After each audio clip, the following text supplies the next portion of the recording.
Boa noite, bom dia, boa tarde e boas-vindas ao Rádio Ágora de número 11, de 7 de fevereiro de 2026. O meu nome é Lucas Longo e esse projeto faz parte do Ágora, Jornal Estudantil, que é um projeto de extensão da Faculdade de Medicina da Universidade Federal Fluminense, em Niterói, Rio de Janeiro. E hoje nós vamos falar sobre o anúncio do Complexo de Saúde Universitário Antônio Pedro, relacionado ao nosso hospital universitário, e sobre as temáticas de saúde e segurança pública que tanto tem preocupado a nossa sociedade atualmente. Então a gente vai manter essa estrutura de duas reflexões por episódio, também como um teste para essa possibilidade de formato que talvez se mantenha ao longo do ano. Senão a gente volta para mais temas ou avança até para um tema só, mais desenvolvido. Para a gente começar, vamos falar um pouco sobre esse anúncio que foi feito recentemente pela reitoria da UF, né? No dia 5 de fevereiro de 2026, a reitoria anunciou que, numa agenda com o Ministério da Saúde, foi apresentado o projeto relacionado a este ao estabelecimento não apenas do Hospital Universitário Antônio Pedro, como nós temos hoje, mas na transformação desse hospital junto à infraestrutura próxima num complexo de saúde, englobando a Faculdade de Medicina, a futura Escola de Enfermagem, o Hospital Municipal de Emergência Carlos Tortelli e outras duas unidades que deveriam ou deverão ser estabelecidas, construídas, aprimoradas. Uma de oncologia, onde atualmente há uma unidade de INSS, e o Centro de Inteligência em Saúde e Clima, articulado com a Prefeitura de Niterói para utilizar indicadores de saúde e meio ambiente, prevenindo agravos e antecipando riscos à saúde no processo de vigilância epidemiológica. Então, faço esse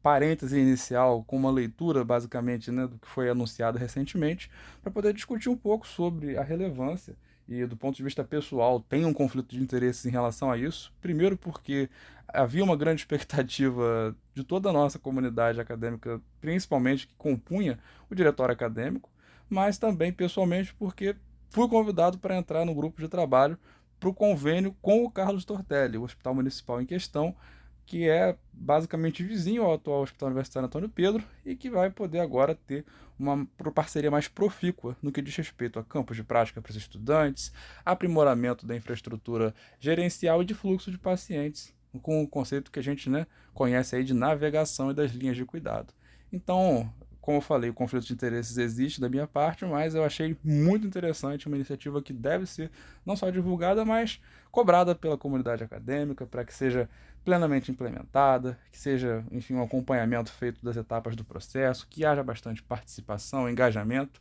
e, principalmente, que a gente possa em breve comemorar que isso esteja 100% efetivado como mais uma grande conquista para o SUS na nossa região metropolitana e também, principalmente, para toda a população que dele vai poder usufruir. Então fica inicialmente uma mensagem mais positiva, um comunicado mais alegre e agora uma conversa um pouco mais reflexiva no que diz respeito à questão de saúde e segurança pública.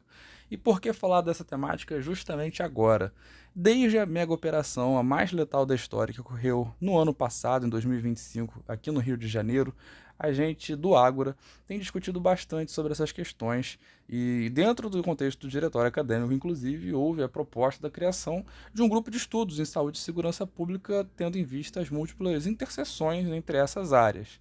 A gente conversou com professores, conversou com autoridades e pessoas, às vezes até figuras públicas que estão na área, e esse projeto ainda está numa fase bem embrionária, para falar a verdade. A gente não conseguiu avançar tanto quanto gostaria em termos práticos de pesquisa, na construção de indicadores e afins, mas a gente pode fazer valer o trabalho de outras pessoas que já é muito reconhecido, como o Grupo de Estudos em Novos Legalismos da UF, o Instituto Fogo Cruzado e tantos outros grupos de pesquisa que providenciam dados para qualificar esse debate sobre segurança pública. E pessoal, aqui a gente realmente precisa abordar o elefante branco no meio da sala, que é essa questão. Do ponto de vista político, é claro que esses dois assuntos estão no centro das preocupações da nossa população atual. Segundo uma pesquisa do Datafolha do meio do ano passado, a segurança pública ultrapassou o segundo colocado e se tornou justamente o segundo tópico de maior preocupação das pessoas, logo atrás da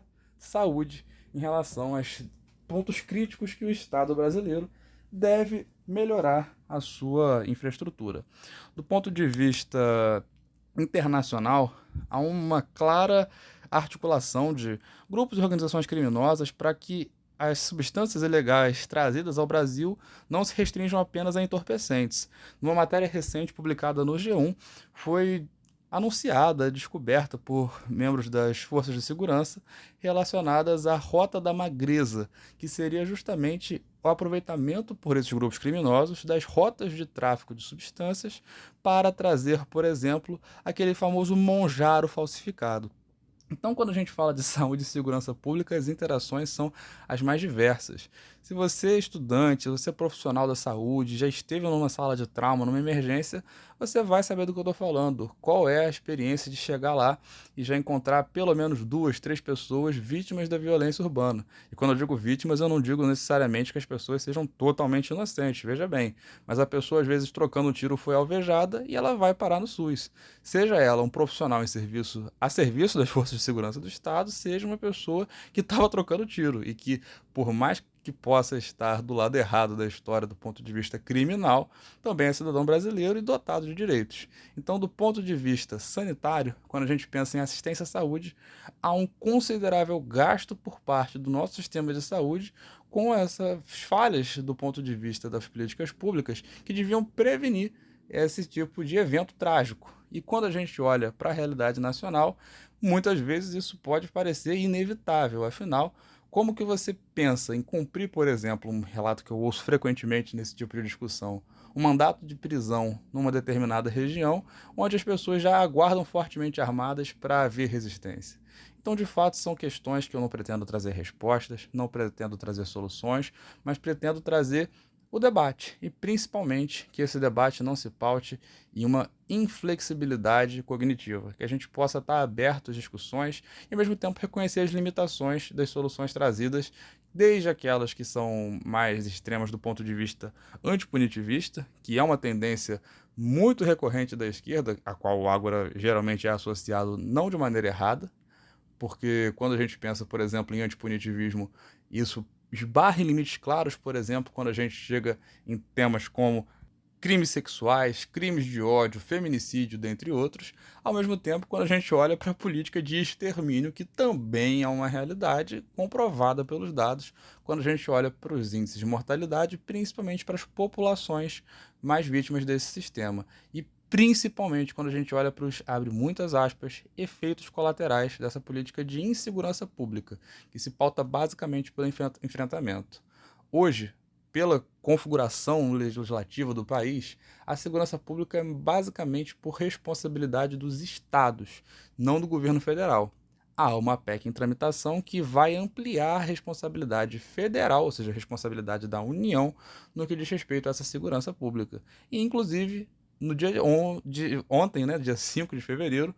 o presidente anunciou, junto do anúncio do novo PAC Saúde lá na Bahia, que há uma perspectiva da criação de um Ministério de Segurança Pública, dividindo do Ministério da Justiça e justamente ampliando os esforços federais sobre o tema. Mas a gente não pode se iludir que haverá soluções fáceis para um problema complexo. E quem tenta vender que é só dar mais tiro ou só aumentar o poder de fogo do Estado que tudo vai se resolver, também está ignorando as múltiplas faces do que diz respeito às infiltrações, por exemplo, dos grupos criminosos na própria estrutura do Estado e dos grandes centros financeiros do país, como, por exemplo, a Operação Carbono Oculto desmantelou no ano passado dentro do coração financeiro do estado de São Paulo, que é a Faria Lima. A gente observa, por exemplo, no Banco Master, um escândalo que está saindo aí, as vinculações esquisitas com políticos e com figuras ligadas à possível, suposta lavagem de dinheiro do PCC.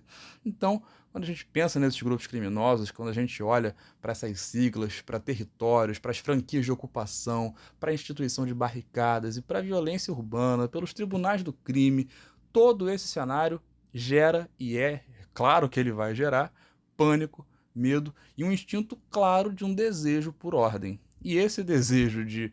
resolução dos problemas de segurança pública inevitavelmente vai passar pela articulação de todas as forças e esforços possíveis, tanto do ponto de vista político quanto do ponto de vista legal, para que isso possa ser efetivamente superado. Mas a gente não vai conseguir avançar se isso ficar só no ponto retórico. Se a política for para recrudescer o extermínio, não vai resolver. Assim como se a política for para simplesmente